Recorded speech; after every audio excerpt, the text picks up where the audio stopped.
Noong ika-5 ng Marso taong 1963, ang hula hoop, isang hip swiveling toy na naging napakalaking uso sa buong Amerika noong una itong ibinente ng WAMO noong 1958, ay natanggap ang opisyal na patent nito sa pangalan ng co-founder ng kumpanya na si Arthur Spud Mellon.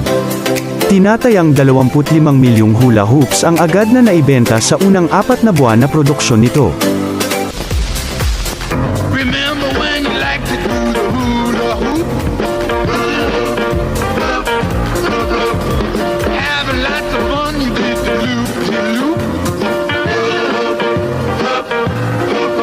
Well, the times have changed, it's a different world. But it's still lots of fun for boys and girls. And the fun is still going around. Hula hoop with shoop shoop sound. Only by Whammo.